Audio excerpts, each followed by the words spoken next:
Мэдлэг юм шүү. Юу л байсан л та. Хүртээмжтэй одоо сайн байцгаана уу? Дипломатик Япарс байна. Намайг Сэргэлэн гэдэг. Агийн хүчин гэдэг гол улсын харилцааны 3 дугаар түвшний оюутнууд байна. За өнөөдөр бид хоёр хүүхдийн эрхийн талаар ярилцсан. За эхний дэд бүлэг маань хүүхдийн эрхийн конвенц хүүхдийн эрх гэж юу вэ гэдэг талаар ярина. Яг уу хүүхдийн эрх гэдгийг маань тодорхойлж үзэх юм бол хүүхдийн хүйс, арьс өнгө, шашин шүтлэг, үндэс ухсаа, нийгмийн гарал зэрэг альваг нь ялгахгүйгээр идэх ёстой суурь эрх эрхчлөөг нь юу нь бол хэлж байгаа. Ерөнхий тодорхойлтыг хэлэх юм бол за тэгээ хүүхдийн эрхийг анх санаачилсан нь болохоор 1959 онд анх санаачилсан байгаа. За энэ нь болохоор Нүүбийн ерөнхий ассамблегаас хүүхдийн эрхийн тунхаглалыг баталсан боловч энэ нь ингээд эрх зүйн баримт бичиг болтлоо явж чадаагүй байгаа. За тэгээ үүнээсээ цаашлах юм бол 1979 онд Польш улс одоо Нүүбийн хүүхдийн эрхийн талаар одоо илүү нэрвчилсэн одоо хуульчилж одоо бичиг баримт гаргаж ирсэн. За тэгээ үүнээс хойшлоод 1989 онд болохоор яг хүүхдийн эрхийн конвенцийг аль биесээр баталсан байгаа. За энэ нь болохоор 1989 оны 11 сарын 20-ны өдөр баталгаажсан байгаа. За тэгээ энэхүү конвенцэд болохоор Монгол улс маань 1990 онд нэгдэн орсон. Тийм. Ер нь бол тухайн конвенцийн маань үндсэн зарчмаас дурдах юм бол одоо хүүхдийг ялгарлан гадуурхахгүй байх, хүүхэд бүр ижил тэгш эрэхтэй. За мөн хүүхдийг одоо хүүхдийн дээд ашиг сонирхлыг нь хангах. За тэгээ мөн хүүхдийн сайн сайхныг одоо нэн тэргуунд тавих. За тэгээ мөн хүүхдийг амьдрах, хөгжих эрх, эрүүл аюулгүй орчинд өсөж төрних эрхийг хангах. За мөн хүүхдийн үзэл бодлыг хүндэтгэх зэрэг юм гол санаануудыг агуулсан байгаа.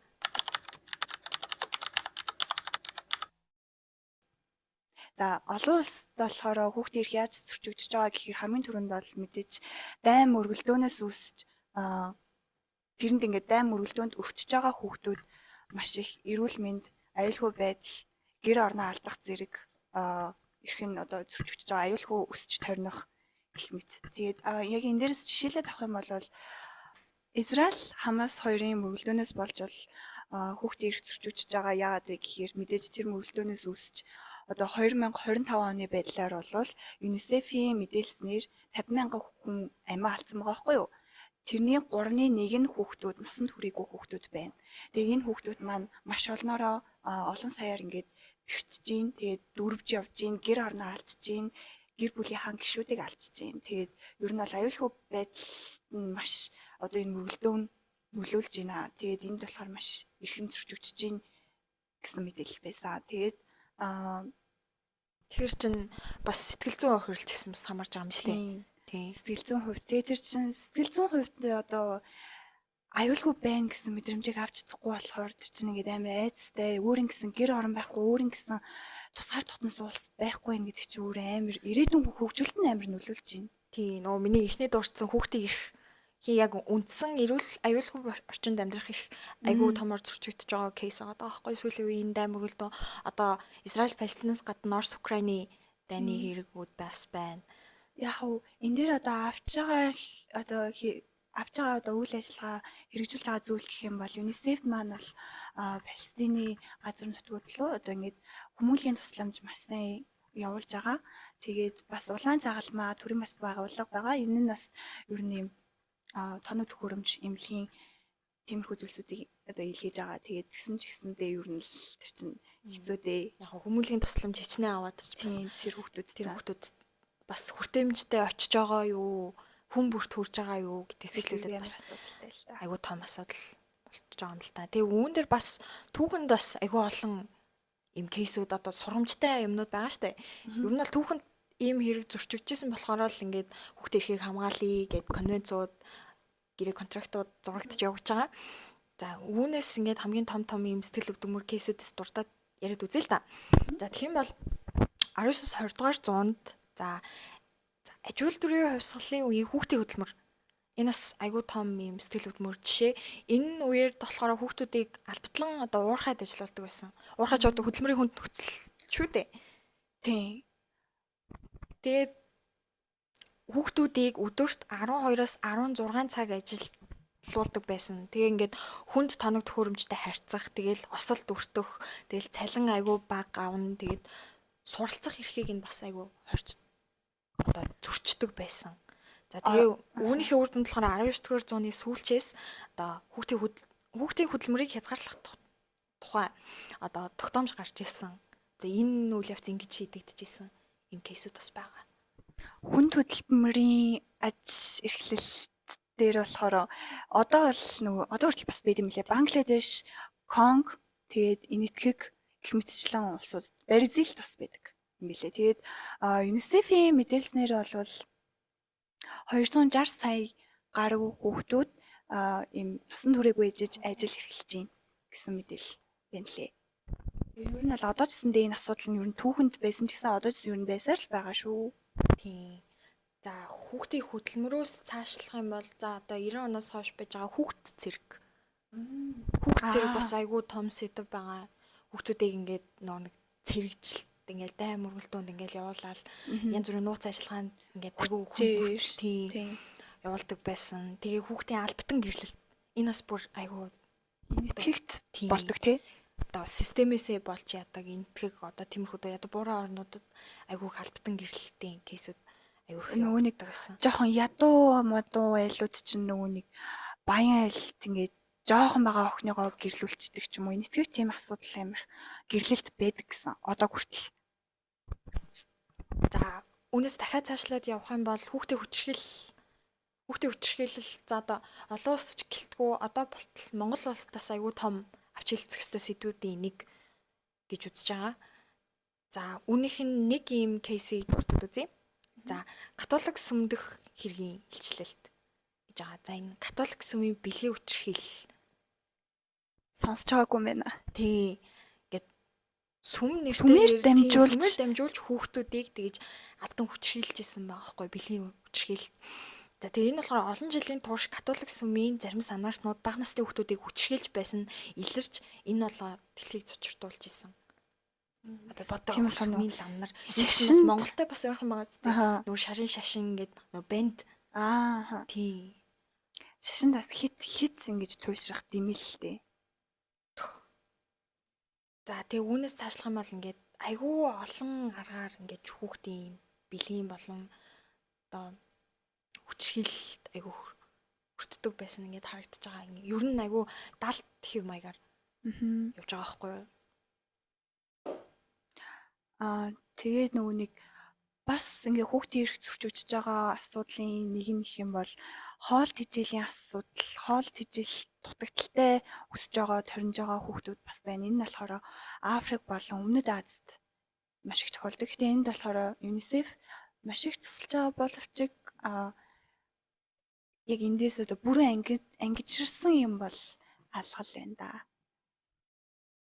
За саяны хөдөлмөрийн талаар ийм статистик байна. За үүнээс дурсах юм бол олон улсын хөдөлмөрийн байгууллага буюу ILO-с 160 гаруй сая хүүхэд доор хөдөлмөр эрхэлж байгаа. Яг одоогийн байдлаар энэ нь болохоор нөгөө нэг ILO-гийн баримт болчихж байгаа. Тэгэхээр чиний саяны дурдсан тоогоос хамаагүй их байгаа. 200 сая. Энэ дээр болохоор 160 гаруй сая гэж байгаа байхгүй юу. Тэгэхээр ингээд тогтсон тоо байхгүй үүнээс ч илүү далд маягаар явагдчих боломжтой гэдгийг ингээд харж байгаа байхгүй юу. Тоо болгон яг ингээд бодит байж чадахгүй байгаа. Хүүхдүүд чинь нэг өөрсдийнхөө үзэл бодлыг шууд илэрхийлж чадахгүй. Тэг яг юу болоод байгааг хэлж чадахгүй, юу болоод байгааг ойлгож чадахгүй байгаа болохоор энэ бүр хамгийн том хохирогч болж үлдээд байгаа.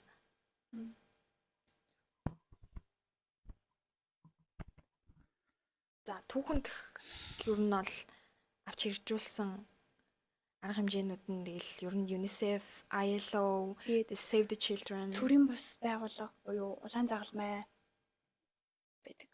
Тий. За тийм үү Human Rights Watch гэдэг энэ байгууллага бас байгаа. Энэ хүүхдийн эрх зөрчигдөж байгаа төр судалгаа хийдэг юм байгууллага бас байгаа. Бас анхудаа сонсож байгаа гэж бодож байна.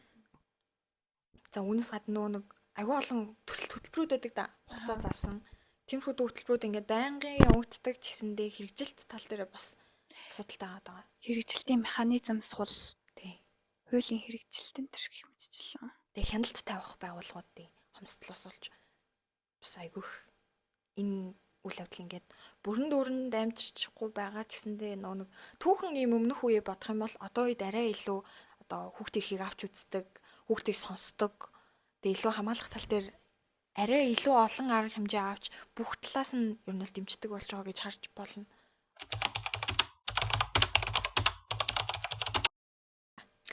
Монголд хүүхдийн эрхийн зөрчилгөөнгүүт надад шууд нөгөө гэр бүлийн хүчирхээлэл орж ирж байна.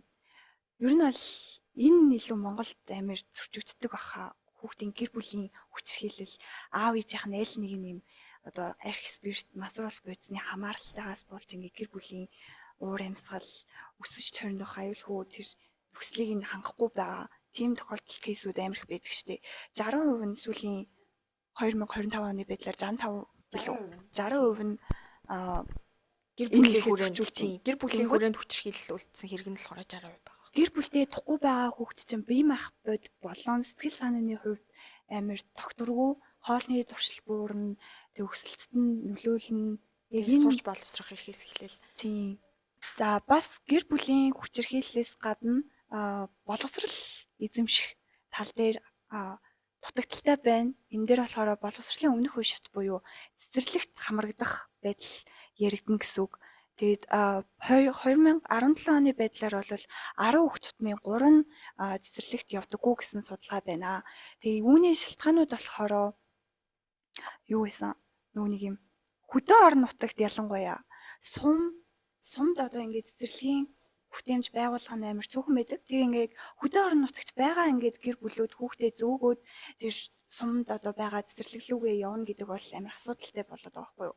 Тэгээд бас хотод ч гэсэндээ маш олон хүүхдүүд байгаа учраас нөгөө цэцэрлэгийн тоо одоо цэцэрлэгийн хүртээмж маш бага. Тэгээд яаж итэл ингээд нэг багшд жишээ нь 40-50 хүүхд ногдох ч юм уу.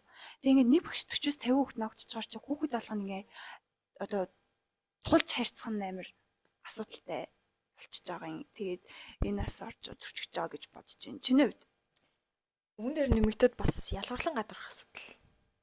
Сургуульд цэцэрлэгт аль нь нийгмийн статус нийгмийн ялгаатай байдлаас нэг одоо ялгарлан гадуурхаас эхлээд одоо багш нар нь тэр үйл явцыг харж чадахгүй байх. Одоо тийм олон хүүхдүүдэд одоо за 40-50 хүүхдүүд ганцхан багш ногж байгаа шүү дээ. Тэр болгонд ингээ хүүхдүүдийн одоо ялгарлан гадуурхал дээрлэхэлт зэргийг одоо харах боломжгүй болчихж байгаа байхгүй юу? Тэгээ саяныхаар болохоор 2023 онд одоо хүүхдийн эсрэг гэмт хэрэг үйлцэндээ 2000 гаруй бүртгэгдсэн Монголд. Тэгээ саяны илтгэр 60% нь гэр бүлийн хүрээнд үйлцсэн гэмт хэрэг байгаа. За тийм хүчирхийлүүлж байгаа гэр бүл төсөж байгаа хүүхэд одоо сургуульд сурах сонирхолгүй болох. Хүсэл эрмэлзэлгүй болох. Очоод одоо нэг юм цохиулсан гар хөрсөн нүдтэй тий очоод санаа зовно. Тэгээд сургууль завсардах. Ерөөсөө л нөгөө хүүхд өсөж байгаа тэр орчин амар чухал, тэр хүүхдийн ирээдүйн хөгжилд амар чухал суурь нь болж байгаа байхгүй. Тэг яг энэ суурьнд ингээд Монгол бас хангалтгүй байна. Гэр бүлийн хүчирхийлэл их байгаа нь одоо магадгүй Монгол улсын боловсролын хүчинд тэг зөргөөр нөлөөлөх ч юм уу баг. Тийм боловсон хүчин. Энэ чинь ирээдүйн боловсон хүчин шүү дээ. Тийм. За үүнээс гадна хөдөлмөрийн мөлжлөг Монголоос. Тийм. За одоо ар гэрийн одоо эцгийнхээ найл нэг нь байдаггүй ч юм уу. Тиймэрхүү ар гэрт байгаа хүүхдүүд хөдөлмөр эрхлэх тоо ер нь л ихсэн. Их байдаг хөдөлмөр эрхэлдэг. Сургуулаас гадуур сургууль завсартаад хөдөлмөр эрхэлдэг хүүхдүүд байдаг. Тэгээ тэр хүүхдүүдийн одоо цалинжуулах үйл явц. Тэрээс айгүй том жишээ. Жаа хүүхдүүд хөдөлмөрийг үнэлдэггүй, цалингийн өгдөггүй ч юм уу, бага хэмжээгээр тооцдог. Хөдөлмөрийн үлсний доод хэмжээгээс ч бага цалингаар өдөртөө ажилуулдаг тийм кейсүүд ч гэсэн байгаа. Ийм кейсүүдийг бол зөндөө сонсч байсан юм байна. Ингээд жоох хүүхдээр дэлэмдүүлээд амар бага цалин өгдөг ч юм уу. Тийм, бидрийг бага байх ч гэсэн тэгдэлээс шүү дээ. Тэр нь бид нартай амар ойрхон жишээ байна л да. Тэгээ нэг 101 ажил хийх гээд сонирхлоороо нэг яах гэддэг. Тэгсэн чинь салингийн айгу баг тавьж мавдаг тийм. Тиймэрхүү дэм над ч гэсэн тохиолж исэн. Наад ч гэсэн. Үүнээр авч хэрэгжүүлж байгаа арга хэмжээ нь бол юу вэ? Ер нь яг хуулийн зохицуулалт байдаг. Хуулийн зохицуулалт бол зөндөө байгаа. Яг тэр нь ингээ хэрэгжилт хэр сайтай байна гэж бодож байна чи. За ер нь яг нөгөө нэг бүх хүн яг хуулиа дагж байгаа юу гэвэл бас үгүй гэж бодож байна. Ер нь нэг тийм болоод би ингээд хүүхдэд зөгцөө ч юм уу. Тийм болохоор би ингээд гадаа гаргацсан ч юм уу. Тийм болохоор би хоол өгөөгүй ч юм уу. Тиймэрхүү кейс байд штэ. Тэгэхээр яг бүх хүүхд яг тэгж хуулиндаа бүх хүмүүс яг хуулиндаа хамгаалагдаж гин үү гэхээр үгүй хаад байгаа байхгүй. За тэгээд энэ дээрээс яг нэг айгууштай юм нь юу вэ гэхээр хүүхдийн тусламжийн утас 108. Энэ айгуу сайн хэрэгжиж байгаа Монгол улсад. Ойрхон жишээ гэхээр одоо тэгэл манай хөршийн хүн ингээл хүүхдээ зодоод пат гээл түчигнэл шүний цагаар хүүхдээ зодоол хүүхд нь уйлал. Тэгэхэд тэгэл 108 дуудаал хүүхэд аавыг нь ч юм уу ээжийг нь ч юм уу нөө үлдчихсэн хүнийг шууд барьж аваад ячдаг. Тэгээ албатан хөдөлмөр эрхлүүлээд тэг одоо засаад буцаад гэрт нь навьчихж байгаа байхгүй тэр том хүнийг 108 хэрэгжилт бол амар юм лээ. 108 бол амар сайн хэрэгжиж байгаа Монголд байлээ. Тий, Монголд яг хамгийн сайн яг ингээд үлгэр жишээ болж байгаа яг ингээд гэрт болгонд хүрж байгаа юм гэхэр 108 байх таахгүй. Тэг яг олон улсын байгууллагууд ч гэсэн Монгол дээр бас тусалж хамтарч ажилладаг. Яг авч хэрэгжүүлж байгаа хэмжээ гэх юм аа. Тий. Save the Children гэд байгууллага чинь 2020-оос 2024 оны хооронд Монгол улсын одоо хүүхдийн эрх зөрчилтөөр хамтарч ажиллах ийм хамтын ажиллагаа явуулж байгаа. Тэгээд 24 онд дууссан. Тэгээд одоо яг энэний яг 2 дахь хөтөлбөр нь эхлэн явж байгаа. Энэ болохоор бүгднэрийн тус Солонгос улстай Монгол улс нь хамтраад тэгээд энэ хөтөлбөрийг хэрэгжүүлээ явж байгаа. Ер нь бол хүүхдийн эрх зөрчилтөөр ер нь бол илүү тулж ажиллаж байгаа юм билээ энэ хөтөлбөр нь. Саяны боловсролын хүртээмж сургуулийн өмнөх боловсрол гэж ярьсан шүү дээ. Үүний талаар яг Монголын авч хэрэгжүүлж байгаа арга хэмжээнд хүүхэд бүр цэцэрлэгт хөтөлбөр. Тийм Монголоос яг тэгээд цэцэрлэгийн хүртээмжийг нэмэгдүүлэх зорилгоор цэцэрлэгүүд сургуулиудыг барьж байгаа. Монголоос бол тэгээд аслагдсан болон хөдөө орон нутагт боловсролын тэгш байдлыг хангах бодлого бас хэрэгжүүлж байгаа. За энэ нөгөө дотор байрыг нэмэгдүүлж дотор байранд хүүхдүүдээ суулгаад тэгээд ойрхон болохоор ингээл цэцэрлэгт алхад очиждаг ч юм уу сургуультай алхад очиждаг. Тэгээ мөн онлайн сургалтын системийг нэвтрүүлэх гэж байгаа. Цэцэрлэг сургуулийн нөгөө нэг байгууллагаас гадна нөгөө тэднэрт ялангуяа цэцэрлэгийн багш нарын тоо эсвэл айгүй багасж байгаа юм байна. Энэ трийг бэлтгэх бас шаардлагатай байх. Тэ. Яа нөө Монголоос чинь эдгээр арга хэмжээний үр дүнгийн талаар ярилцъя. За эерэг үр дүн гэхээр за хууль зүй буюу хуулийн орчин эрх зүйн орчин сайжирсан. Өмнө хөөсөө хамаагүй сайжирсан. Дөгчхийлүүлэх хэд айгүй хурдан арга хэмжээ авах боломжтой болсон. За тэр нас нөгөө олон улсын байгууллагуудтай хамтарч ажиллаж байгаа болохоор илүү туршлага аваад энэ нь бас Монгол улсад бол амар нөлөөтэй байсан баг л та. Тийм зөвлөмж өгөх. Тийм арай илүү туршлагатай орноос яаж болно. Тийм. За тийм үн 108 утасны. Одоо хүүхд хамгааллын төвүүд. Тийм. Одоо тэгэл ич эдийн орон гэл янз бүрийн зөндөө газрууд нэмэгдсэн. За тэгээд хүүхдийн боловсролд анхаардаг болсон. Цааны цэцэрлэг сургууль онлайн. За яг ингээд одоо сөргөний чинь. Одоо яг сөргөн. За. За яг хууль зүй хэрэгжилт хангалтгүй хэвээр байгаа Монгол улсад. Тэр нь болохоор саяны нөгөө нэг гэр бүлийн хүчирхийлэл жараагүй байна гэдэг чинь л харуулж байгаа гэсэн үг лээ. Тоон судалгаан дээр ер нь хэр хангалттай хангалтгүй хэрэгжиж байгаа юм мэдээд авчиж байгаа юм л да. За мөн хүүхдийн эсрэг хүчирхийллийн тоо буураагүй байгаа Монгол улсад. Яг ингээд төдийлөн ингээм арга хэмжээ авахаал ингээд уг нь ингээд олон улсаас чичээгээд хууль зүйн ч ингээд сайжруулад байгаа хэрнээсээ л хүүхдийн хүчирхийлэл өндөр хэвээр байгаа. Буураагүй байгаа. Нөгөө нэг сүүлд Монголд ясан унаач хүүхд. Унаач хүүхдүүд. 4-5 насны хүүхдүүдийг тэр бас миний бодлоор бол соёлдоо ч хэд түширч болохгүй яг тэр ингээд зүгээр гоё ингээд голыг л баримтлах хэрэгтэй юм шиг санагд. Хүүхдийн эрхээс зөрчиж болохгүй. Морь унж байгаа хүүхдүүд өөрсдөө бас тэр мориндоо дуртай байгаа хүүхдүүд бас байгаа л та. Тэр хүүхдүүдийн бас хүслийг бас ингэ шууд хорихын цаашаа. Ер нь зүгээр яг л хит аль алинд нь туйлшрахгүй байвал л зүгээр байх гэж би бол бодож байна. Гэтэ тэндээс ч ашиг харж байгаа том хүмүүс байгаа байхгүй. Нөгөө нэг улсын их хурлын гишүүн хэм билээ эмгтэл гишүүн байсан заяа. Ингээд явж исэн чинь тэр сумдуудаас ингээд явж исэн чинь хүүхдүүд амар их газтай ундаа өгдөг гинэ. Тэг яад газтай ундаа ингээд өгдөг вэ гэхээр тэр хүүхдүүдийг ясна хөнгөн болоод морь унахад ингээд хөнгөн тэг хөнгөн болохоор ингээд юу хурдан явах тийм давуу талтай болдог гинэ. Тэгэхээр эн чинь эрүүл мэндийн талаас амар зөрчиж байна. Тэр чинь ингээд том хүмүүс л өөрсдийнхөө их ашиг нэгт тавиад байгаа байхгүй юу? Тийм. Хүүхдээ эрүүл мэндийн талаас нь бат гончин ч гэсэндээ хүүхдээ эрхийг зөрчөөд байгаа байхгүй юу? Энэ дээрээс нэг хүүхдийн эрхийг хамгаалах байгууллагууд нь тулж ажиллах хэрэгтэй. Тийм. Туйлширсан бодлоос болоод буруу юм туйлширч болохгүй.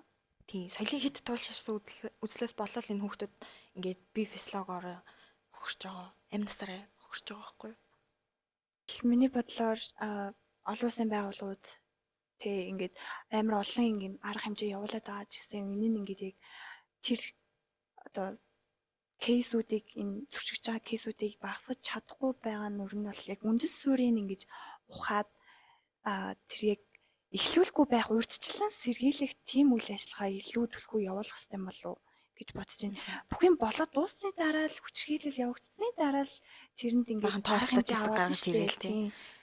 Тэрнээс илүүтэй урьдчилан сэргийлэх үйл ажиллагаа илүү явуулах шаардлагатай гэж бодож байна. Тэг яг хөө тэрэн дээр бас энэ бүх алхмууд яг бидраас эхлэлтэй. Бид чи тийм бүгд орно. Би чи таагаас эхлэлтэй. Хүүхдтэйгээ дүүтэйгээ яаж зөв харьцах. Одоо зөв аргаар өсгөж хүмүүжүүлэх. Зөв аргаар анхаарал тавих. Тэг бүх ингээд амьдрч болох ахуй орчинг нь бүрдүүлэх. Анхнаасаа тэгээд бид нар ингээд зөв явах юм бол цаашаа зөв хүмүүс л төрнө. Зөв иргэдтэй, зөв боловсон хүчинтэй, зөв ажиллах хүчтэй байна гэдэг чинь цаашаа дамжихгүй байх шалтгаан болно. Хөшөөрөг болно тийм. Тэгээ энэний талаар ер нь ингээд нөгөө нэг хүртээмжтэй одоо entertaining хийх юм. Одоо ингээд янз бүрийн нэвтрүүлэг хүүхдүүдэд үзүүлж болохоор юм. Одоо хүүхэлдэйн кино ч юм уу тийм хүүхдүүд зөв агуулгамжтай том хүмүүс ч гэсэн хүртээмжтэй ийм одоо сошиал медиа ашиглаж ингэж цэцдэг тийм арга барил ашиглах юм бол арай илүү үр дүнтэй байх байсан болов. Тэр дүнэлтийгээд үзэх юм бол за ерөөдөө бид хоёрын ярьсан зүйл маань энэ хүрээд өндөрлөж байна. Тэгээд дуусгахдаа бид хоёр гоё юм ярьсан маа зөвний юм гоё уриалга хэлье гэж бодсон. Тэгээд энэ болохоор Нүбийн эрхийн конвенцээс хэлдэг үг байгаа. За 1 2 3 Хүүхэд бүр хайр халамж боловсрол аюулгүй орчинд амьдрах хэрэгтэй. Энэ хүртэл үзсэн та бүхэндээ үнэхээр их баярлалаа. Дипломатик явбарс байлаа.